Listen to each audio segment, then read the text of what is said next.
and I'll also add it onto our YouTube page that is being, um, I'm getting quite a few things I can add to that, so I'm hoping people are finding that useful. So the first thing I want to show you guys is how to access the hub, and I'm sorry the dogs are barking, Jared's ignoring them. Um, if you haven't found the hub yet, you should start looking for it, but it has been pushed to all the desktops from a long time ago now.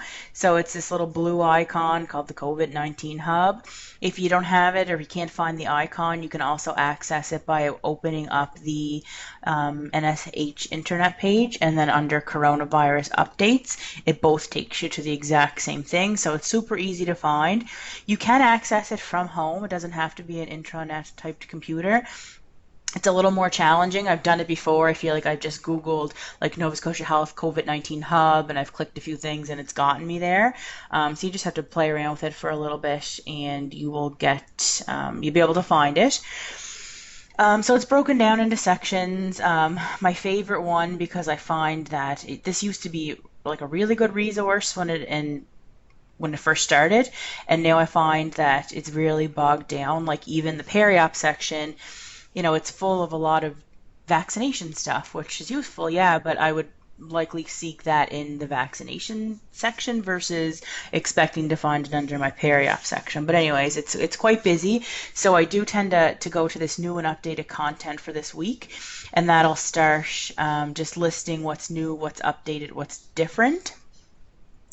So here's something from today, that the airway management guidelines are updated. I haven't actually seen this myself, so I'm not quite sure what's new or different in it, but that's something to take a look at or take note of, see if there's anything that affects peri-op in particular. So yeah, this is a good one to check up on at the start of your shift, or if you get like a lull at any point, to take a look at this.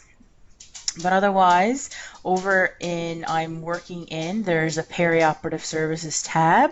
So you can click in through here. I usually just go with the all resource one and then see what I'm looking for and scroll down to the section. Having said that, one of the main things that you'll probably end up looking for is the pathway. So where does a patient fall in terms of our pathway? So the search bar is convenient, easy to use. When I put in pathway, I usually then just go over to peri-op and narrow down my searches, and we find the pathway. So that's one of the things that I think is useful to be familiar with, especially with community clusters updating and border restrictions and all that fun stuff. It tends to be updated frequently versus, when we were kind of just riding in between the waves, it was like, months at a time before you've seen any updates. But if you notice up here in the corner, this was updated on the 7th, and it just kind of quickly highlights that it includes the changes to travel outside of Nova Scotia. And so it's just Coles Notes version of what's different and what's new. I'm not going to get into this one too much first. I wanted to go through this second one. So this is the admission pathway form. So this is for all facilities for patients entering the facility. So, previous to this third wave fiasco, everybody was a green patient. They don't have COVID-19 risk factors. That's how you got into the hospital. Especially like in the community sites, you would really only see those green patients because you weren't equipped to do any sort of COVID type cases if that presented. But now we are in the orange. Everybody is in the orange across the province. It means something different in the department that you're in. So for us in perioperative services, an orange patient means that they need to have a PCR test within the last 72 hours before they come for surgery. So that means if it's elective, if it's emergent, trauma block patient, everybody has to have that negative swab before coming. If you're coming from the labor room, this is where it gets a little bit different. So over in the labor room right now, the patients are treated as universal pandemic precautions. And so that's all they have to do for them. So for the incidents that happened a couple of times now in the past week where the patient comes in, maybe they're already in pretty active labor, they do their initial swab when the mom gets admitted, and then if oh, sorry, nobody can see anything on my screen. Sorry. Okay. You switched your iPad, you can't see anything. Okay, so sorry, all I was showing was the hub, so the COVID-19 hub. So hopefully you were able to, you know how to navigate that. And the other document, the two documents I'm talking about, I both attach them as attachments in the invite to this meeting. In addition to, I shared them as content on this page right now on the Skype page. So I don't know if there's any way you can click on these attachments or if there's an option for you to see that I attached things to this meeting. You could click on and open from there. You got it in the email. Okay, perfect. Yeah. If you just go to the invite where you click to get into Skype to begin with, you'll see the two attachments in there. So the first one, the one that I was just kind of talking about was the admission pathway one has like a green block and an orange block, and then there's something in between that and the blue, a yellow and then blue. So yeah, in the labor room, basically right now, if a mom comes in labor, they're treated with universal pandemic precautions. A swab gets sent off to the lab because they always have the potential to become a C-section. But if in the interim, so our tests are taking a little bit longer to come back, they're not like a 1 hour thing for the most part. And if the baby starts to decline or the mom's situation changes and they need to come for an emergency C-section, because they are unknown at that point in time, you'll see under that orange section the part that says requires airborne precaution for an AGMP. So that's basically there was a little bit of confusion amongst the labor room staff with this after the last section yesterday or the day before yesterday, whenever it was, because I think it was maybe the physicians were like, why are they orange over here? But when they go to the OR, they're considered blue and da da da da da. So I tried to explain, we have a different sort of algorithm, related to what's required preoperatively. But when I went back and actually looked at this, it says right in it, because they're having an AGMP, that's why we shift gears and we change up a little bit of how we treat the patient. Any questions related to that pathway document? I mean, it's pretty straightforward. Everybody's orange, and everybody coming to the OR needs a pre-op swab within 72 hours to prove their innocence. And then if they are still, if it's unknown or if it comes back positive, obviously, we go ahead and treat them in our COVID designated room. I'm just going to take a picture of the attendance, and yesterday I was able to just fill out the sheet myself without staff numbers and fax it over to Brittany in education, and she can input it into the system for you. So I'll send that along tomorrow. The other document that I attached is the decision tree that's a little bit more familiar to me when I'm looking for direction about patients. And right now, again, there's not much to really think about because everybody is considered a community cluster. But back this, maybe a month or a month and a half ago, this document was a little bit different, and the pathways were a little bit different. So there were patients who, if they had no close contacts, they had no exposure risks, they weren't symptomatic, there was no reason to suspect them of having COVID, they didn't need a swab to prove their innocence, they could be treated as green, come to the OR, be routine precautions. There was always the kind of ENT or dental or those high-risk surgeries that they would require a swab regardless of symptom history or exposure history before coming. That never changed. But basically, right now that document is, everybody's orange, everybody needs a swab. If you're good, then you can come and you can have your surgery under routine practices at this point. There was a question that kind of percolated today in relation to recovering the patient post-operatively. So my understanding is from this surgical decision tree document, at the end, when it talks about recovering, it says to recover them in the operating room until they're transferred to their destination, basically.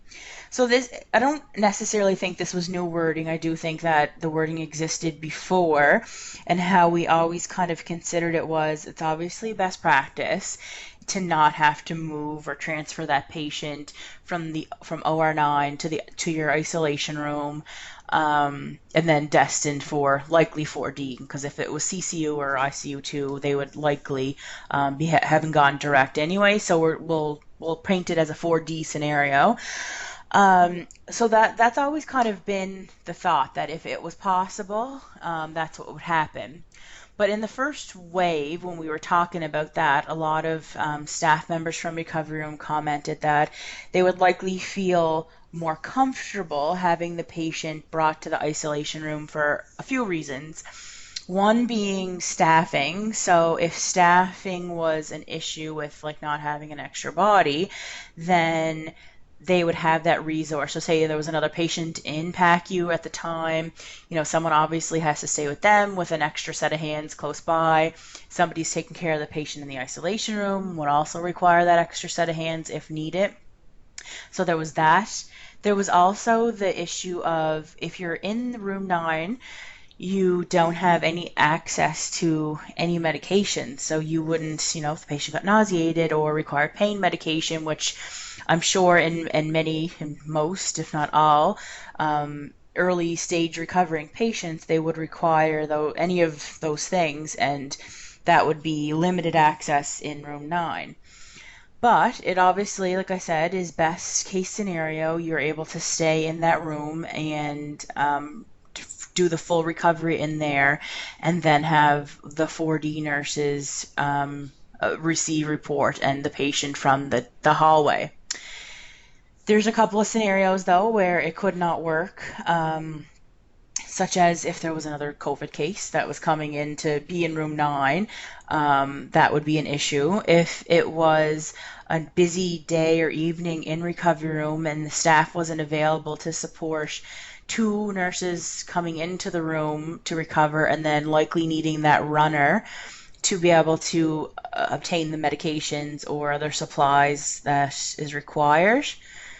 We talked in the first wave that, like, if it was possible, we could leave one OR nurse with the 2 recovery room nurses, but that would be situational. So if it was the evening or the weekend and there was other cases on the list, that would have to carry on, or like during the day, if it was interrupting like a regularly scheduled list, that kind of thing.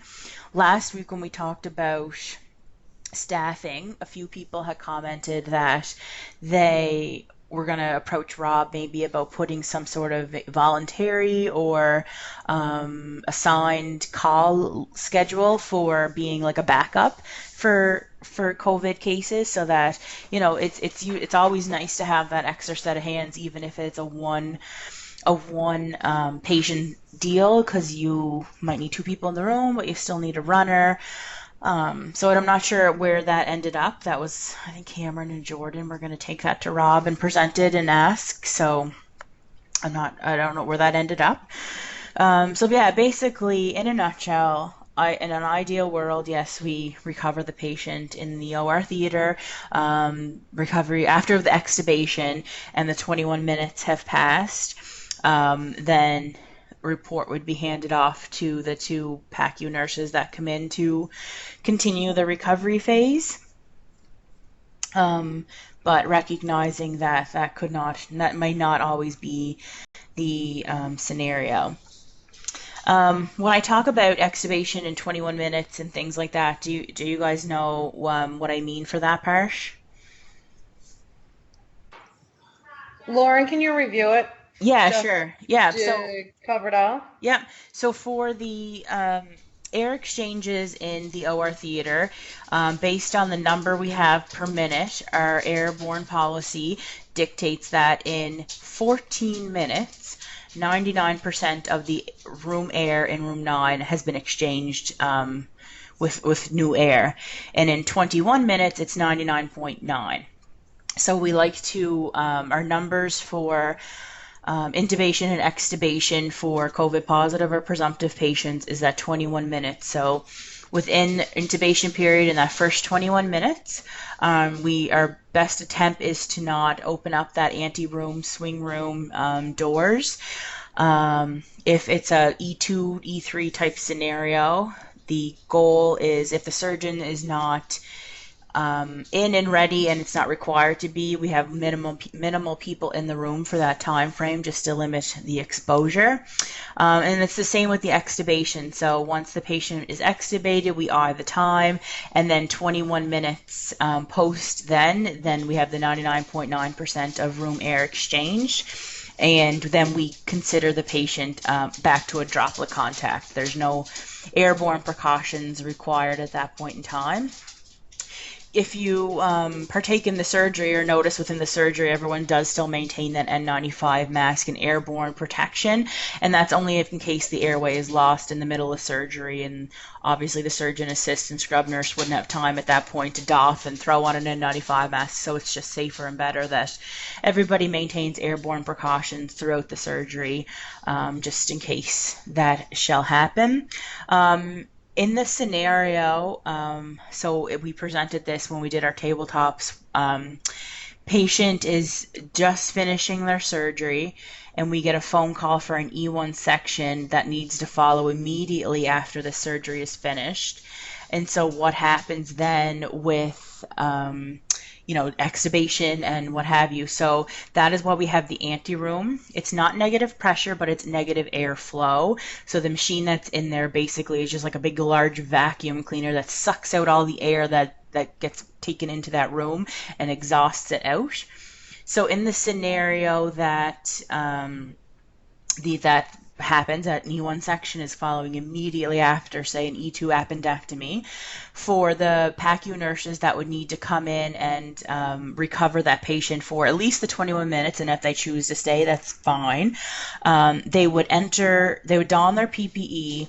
They would enter in one door of the anteroom, allow that door to completely shut, and then they would enter into that second doorway through into actual OR Theater 9.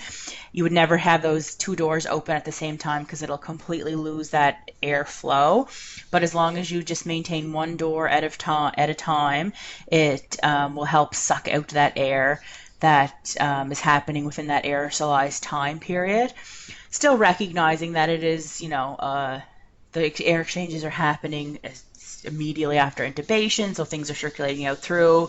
Doesn't land on surfaces. It's the airborne type thing. So yeah, when that's what we would do is we would exchange those doorways. The people who are leaving, the team that needs to leave to prepare for the section, would doff their gown and gloves. Okay, perfect. I'm not showing anything now anyways, B. They would doff their gown and gloves in the room and leaving their N95 mask on until they're out in that outer corridor, just because that air in that anteroom then is being, like I said, sucked in from the inside OR theater where it's aerosolized particles. Does that make sense? I hope so. Perfect. So one of the other things I had on like the few hit lists that I was going to cover tonight was donning and doffing. That was one thing that came through. For donning PPE, not so much a concern as long as you start with clean hands. And anytime you're going to put mask or put anything on your face, you always want to make sure your hands are clean. You can't necessarily put it on wrong. It's when it's coming off that's the most important thing. And back in wave one, we had the PP assists or PP buddies or PP police, I called them, which we don't have officially anymore, but I feel like everybody is quite competent in PPE. You can easily point out, errors, especially those with OR backgrounds, like we're used to calling people out for contaminating themselves. So the ask is now that we just use a buddy system. So and when you're getting undressed or when you're doffing, ask somebody to lay eyes on you. So I'd say, hey Kendall, can you just watch me take my PPE off and make sure, even if you're like proficient in it or you think you're proficient in it, that's when it's really important when you're doffing, because that's when you're going to contaminate yourself, and that's when, potentially the germs can spread. So the process for doffing is you can do this before you take your gloves off. You can break your ties at your waist, or IPAC also says you can take your gloves off, do your hand hygiene, and then come to your back and untie your gown. Your preference. I prefer to leave my gloves on and break my tie at my waist because I just consider that dirty. After you take your gloves off and break your back tie, you're going to make sure you have clean hands to come up to your shoulders and break off that necktie.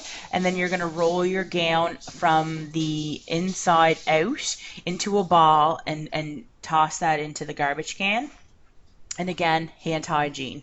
When in doubt, you're going to hand hygiene. Anytime your hands go above your level of your shoulders, Eileen and IPAC calls that your high real estate area. So you want to make sure you have clean hands going up there, your nose, your mouth, your eyes, that area anytime.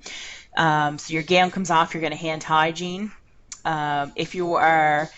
This is situational dependent. So if you are in the room surgery is still going on, or you're still in that aerosolized time frame, you're going to leave everything else on until you get out onto that outer corridor.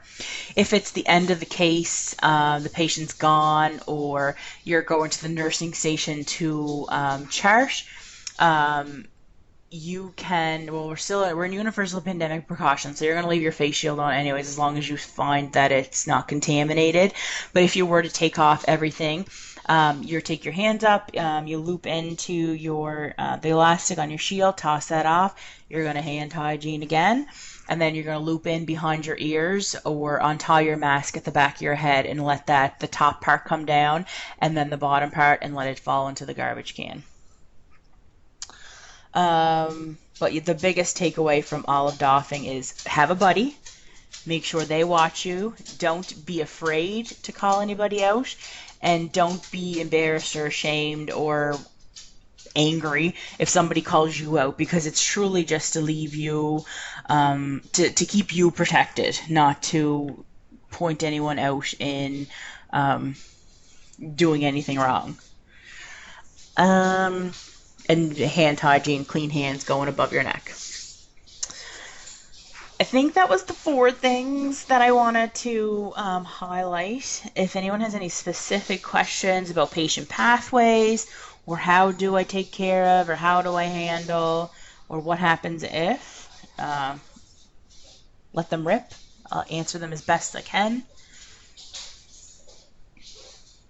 You can type in the chat, or you can just key on your mic, or you can text me and I can read it anonymously. It doesn't matter.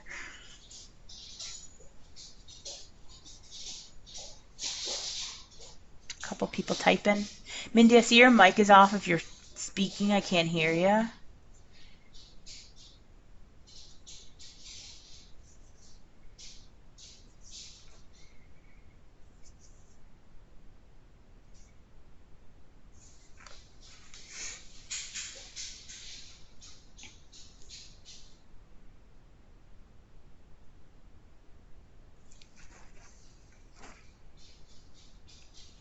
I'm just waiting. There's a few people that are typing, so we'll see what their questions or comments are.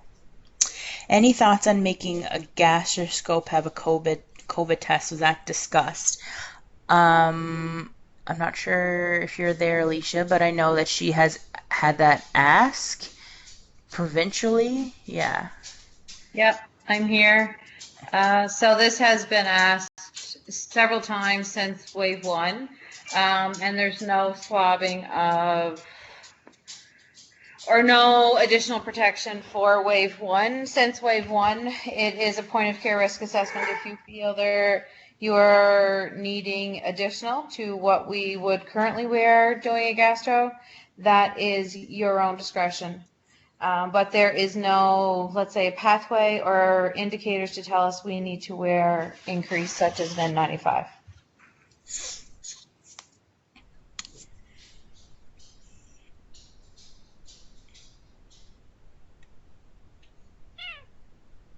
Miss Mindy's still typing, so we'll see. Here we go.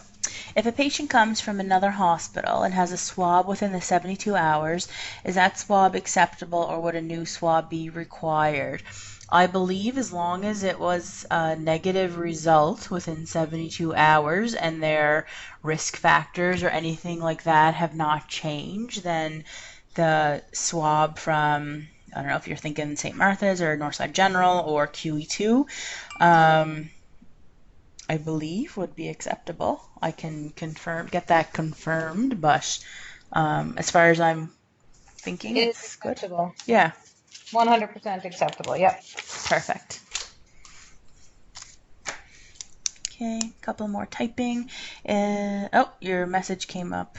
Oh no, that was just the second part. Thanks, no problem. Okay, Priscilla, I see you typing.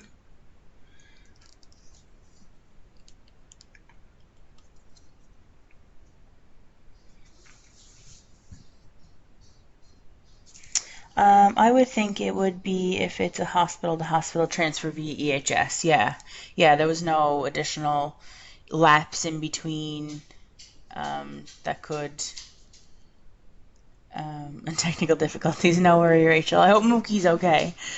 Um, yeah, no, exactly. That's a negative result, even if it was, like I guess, even if it was home, they went home in between. That's what people do for elective surgery at this point as well. They're asked to, as best they can, isolate until their surgery date, but we can't mandatorily ask them not to go anywheres or tell them not to go anywheres. Um, a patient today from Glace Bay in hospital that was swabbed within the last 72 hours, I assume, but it was negative. So yeah, that's no problem. They're accepted.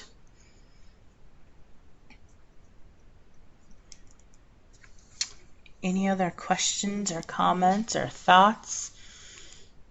I hope it was helpful. I hope it helped shine a little light on, caring for post-operative patients. And I know that the wording had gone through the department since the first of the week or the end of last week about it being different language around fully recovering in PACU in room 9. So it's just it's definitely a case by case, and ideally, if it's possible through staffing and not needing the room again, then that's what we would hope would happen. But if staffing doesn't permit it, or the room is needed again, or just comfort in being out of your department, then once you transfer to PACU, again, it converts then back to just droplet contact. So just like an MRSA patient, that kind of thing. Yeah, the airborne period would always be fully recovered in the OR. See Kendall's typing something. I think until you do a run through in the OR, you can't really know. I know Aaron was like, anteroom, what the heck is that? Yeah, no, for sure. And I encourage, like, if you have time to like go and check out, what the room looks like, the taping down of the doors, the what the case where the case card is, where that lives with all the supplies in it. That's definitely a good visual to put with the words if you're not familiar for sure with the layout. I know Rebecca will be around tomorrow, so maybe he can jump over. Maybe him and Priscilla can go and just do a quick walkthrough, or just you guys both. I think Aaron didn't have OR scrubs on, but you can just throw a set of scrubs on and take a walk through. And the ante room is just a little small space outside of room 9, so as long as there's no COVID case going on, it's free range to pop in. But yeah, Rebecca will be there tomorrow for sure, and I can give her the heads up. She is able to do a little tour for, and Lester, you're there too tomorrow in the recovery room. Another message coming. Are you or the new educator doing like mock ones like we did before? Um, I'm going to say the lucky new person can pick that up. If it was something that needed to be done by week's end, I could look at it, or we could ask Rebecca possibly. I'm trying to keep my time with Alicia as much as I can because it's just this week. But if it's an urgent thing, obviously I will do my best to do what I can. Um, but yeah, if like there's time to, Rebecca would maybe be available. I'm volunteering her without her permission, but yeah, to grab her to just kind of go through and talk about, huddle and where we do the huddle and just general whereabouts of things.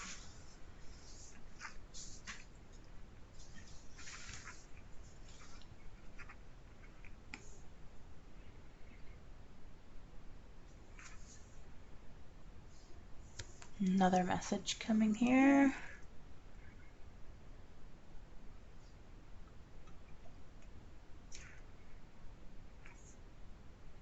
Yeah, hands-on refresher. I know that the labor room asked also to like sim some stuff together. They can make it work during the day where it's harder for us to make it work during the day. Um, there's just I think it's just the physician group that, sometimes just don't listen to what they're asked to do, and that sometimes makes it a little bit, made it a little bit difficult, I think the other day specifically, but the CNLs and the managers met yesterday, and I think they clarified some of the things that caused some hiccups yesterday, and they put some plans in place to help overcome those things. So hopefully that helped because from our perspective, I was told from a few people that we were ready, we were prepared, we did everything we needed to when we needed to. They were just a little bit more of a mess, despite Jessica's efforts of simulation on their end over the last couple of weeks. But nerves take over. I get that as well. During a C-section, it is labor delivery. It's actually NICU and respiratory that they don't actually move our machine from 10, they take over a second one. I think what happened the other day, if that's what you're kind of thinking of, was that the staff here on our side panicked because nobody was coming over. Room 9 had nothing to accept a little baby that was about to be born, and so they moved what they could over across, but that totally threw them off because they came over being like, oh my gosh, like things are here, but like they ended up not having their crash cart. They didn't have the panda warmer.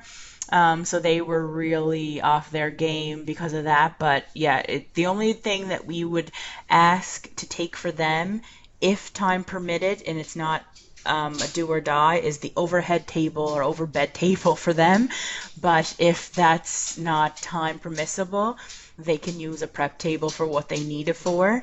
But yeah, the actual machines is their responsibility. And I think it was just a mix up of communication the other day that I hope and I think that they cleared yesterday, to know like they thought they needed the okay to come over everybody versus like the ask was we'll call when we're ready for the patient. So like nothing different than ever before, but throw the word COVID in there and it throws everybody off their game. So that's just what happened the other day, but it is their responsibility.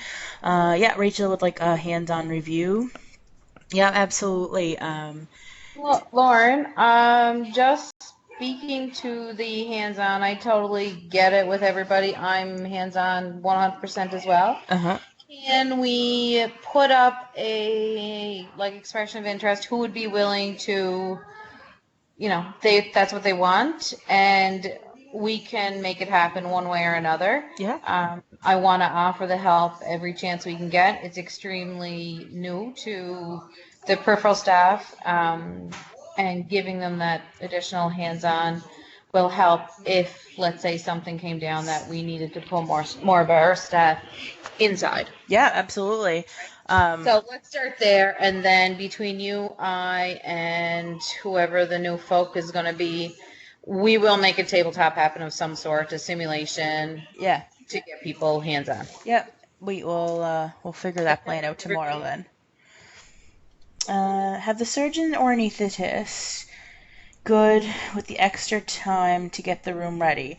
Hopefully the whole team is respectful to the cover pathway. I know emergencies are more pushed for time, but I just wanted to make sure everybody, COVID, sorry.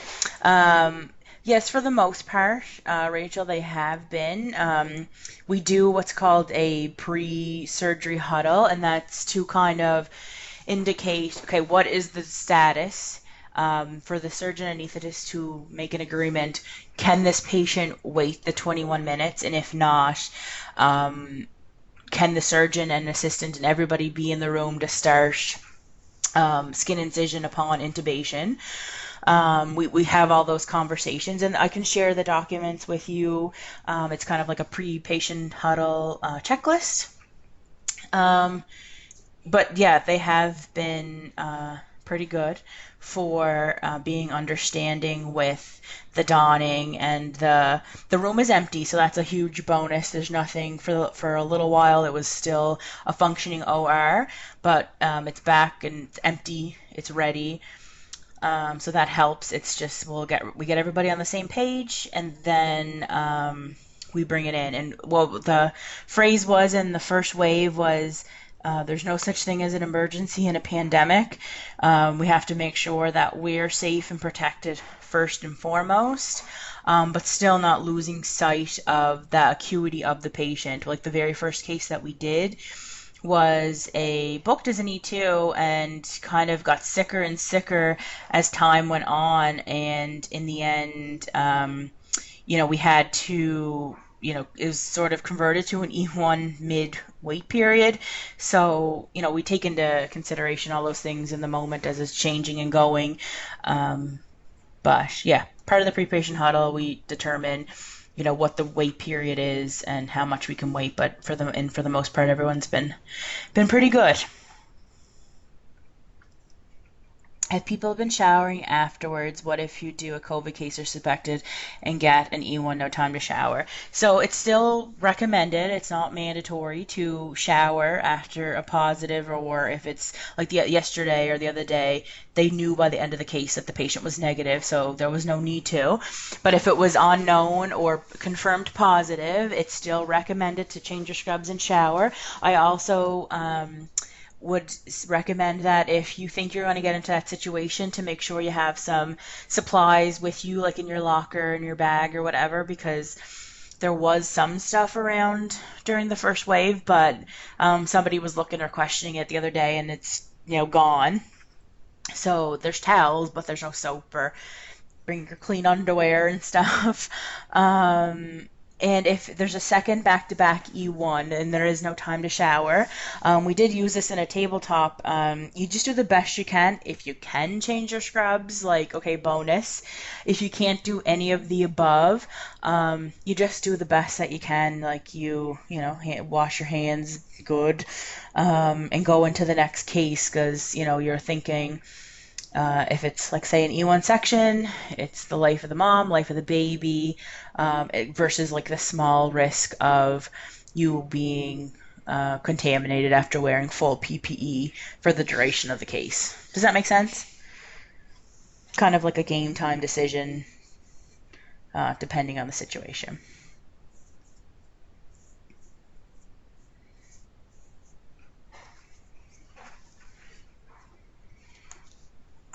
Couple people type in. I'm just going to take another shot of the attendance list because a few people have joined since I took the original one.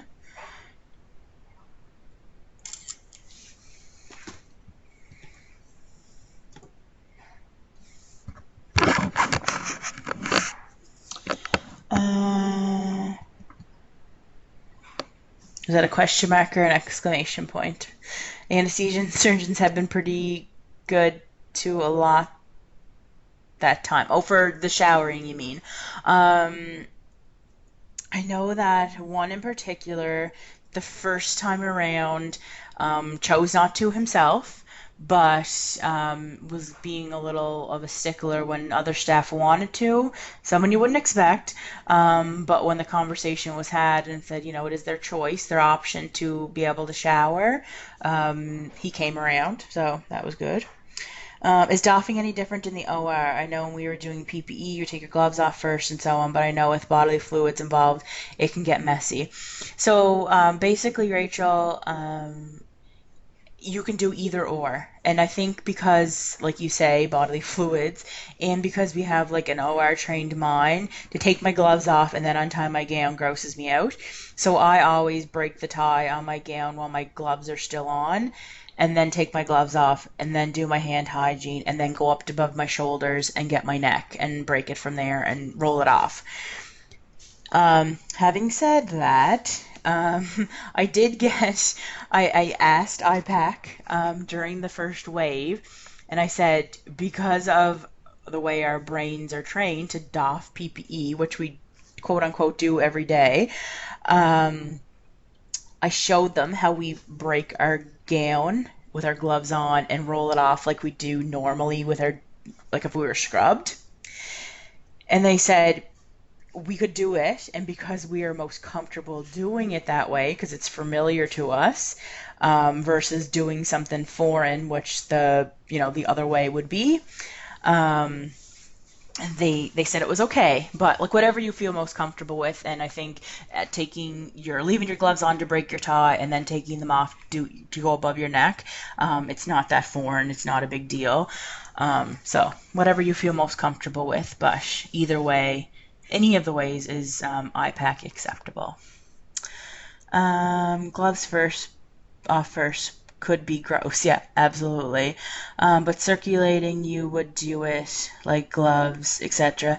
It doesn't. Yeah, it doesn't matter, Kendall. Like if you are circulating and you still choose to break your tie first before taking your glove off, that's completely fine. As long as you're utilizing the buddy system, so somebody's eyeing you to be like, actually, no, you just like touched your dirty gown with your bare hand hygiene again.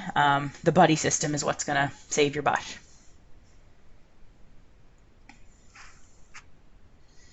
Any other questions from anyone that kind of was a little bit later joining, or anybody that has any other thoughts?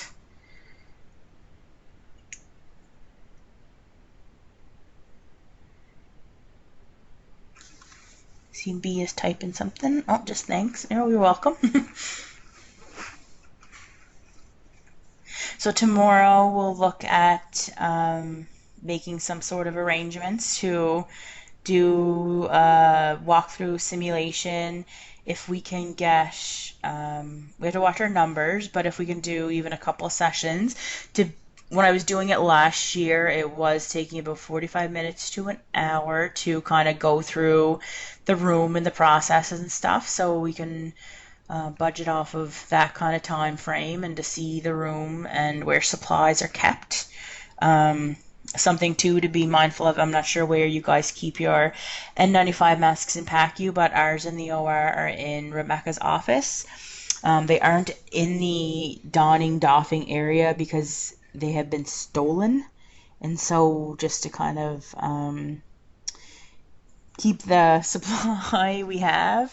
You can have them whenever you want. It's not that they're on lockdown or anything, but it was just like kind of a safe space that Kim's office. So same thing. We just kind of keep them in there to be safe. If there was ever a time you were in recovering a patient or in the middle of a case and you needed another one, you got contaminated, you just radio out to the runner to grab another one in your size. And if you don't know your size, which I'm sure all nursing is well versed, that was another question too I can maybe comment on.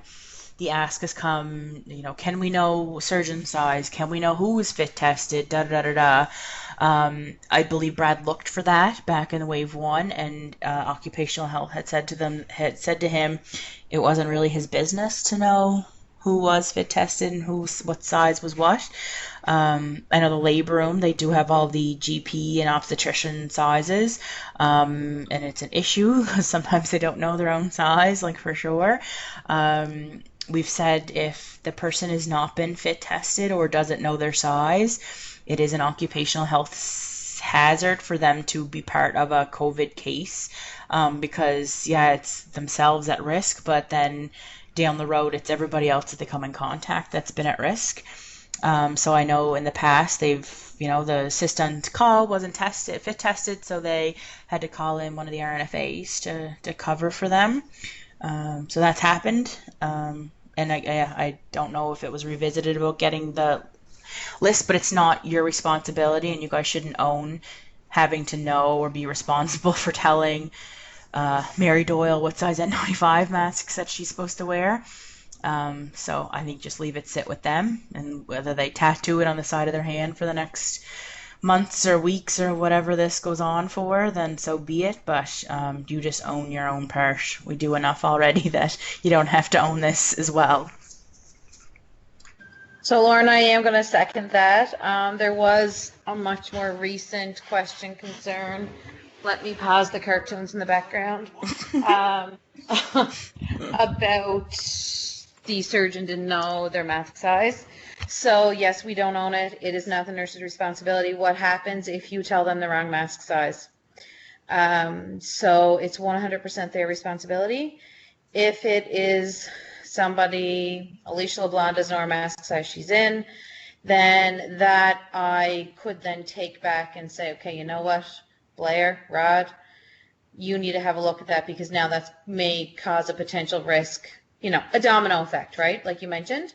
But I recommend that you don't say you are Pleats Plus, you're whatever, because then you're owning it. And it's not your size, it's the physician's or whoever it is. That makes sense? Perfect. All right, does anyone else have any other questions or thoughts?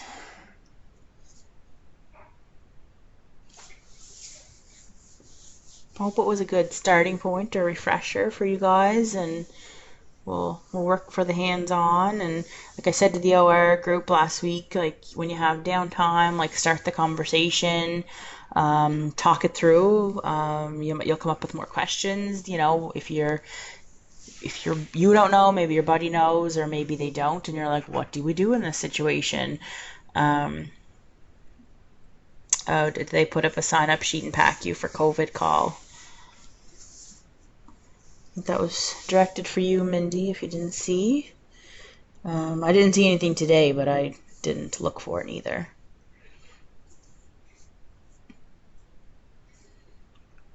There's also, if it's a callback, there's a little more wiggle room with time. Not much downtime in PACU this week. It's been pretty busy, hey?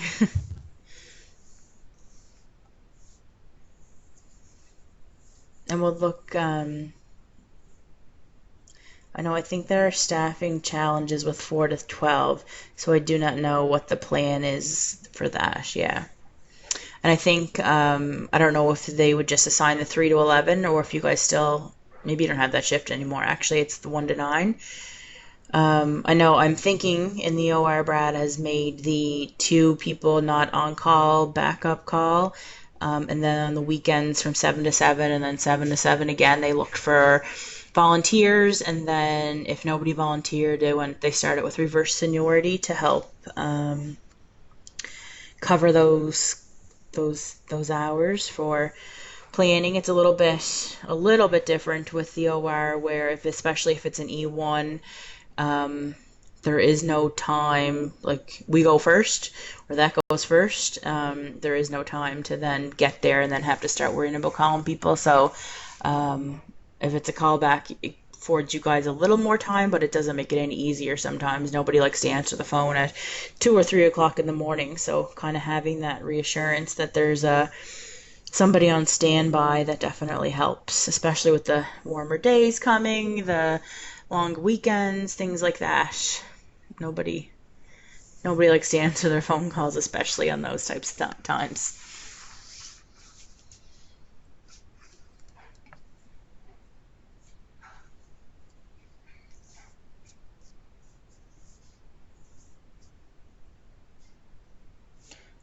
You're going to move into the isolation room. That sounds like a good idea.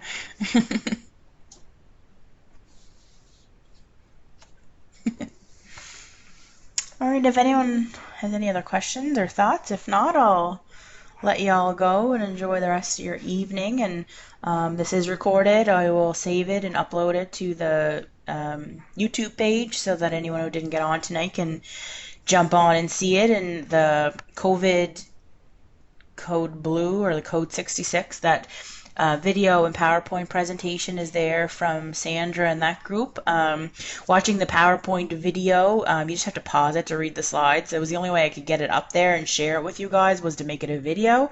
So you just have to pause it in each slide to be able to read it, because I'm sure no one's a speed reader. And the video is short and sweet, kind of just gives you an idea. Good review, and I made them viewable today because I was kind of testing it out. If I clicked on one, could I see them all? And I couldn't.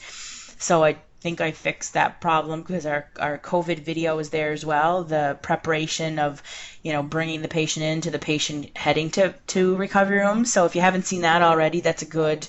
Not much has changed since the beginning when we made that video. A few things, but nothing too major. So that's a good watch. It talks about also the intubation and waiting the 50 seconds after muscle relaxant. And so if you clicked on the link to watch the video from last week, you should be able to access all the videos now on our education page there. All right, so we'll share information about the simulation when we firm up those details. And you can let anyone else know who didn't make it tonight that this will be available on our page. I share it on the Facebook page. It's the widest reach I can get, but I will have no problem emailing it or texting it or snail mailing it to anybody that needs it. All right, well, we'll see most of you, I guess, tomorrow. Thanks for coming, everybody. Really appreciate it. And I just do want to give the 2 cents on anybody who needs a needs assessment not passed in. We've gotten 2. If there's no further needs, totally fine. I'm cool with that. But I just want to give the friendly reminder so we can have a look at anybody's additional needs to what we're able to offer. Good night, everybody. Enjoy the last bit of sunshine. Thanks, Lauren. You're welcome. Thanks for coming. Bye, everyone.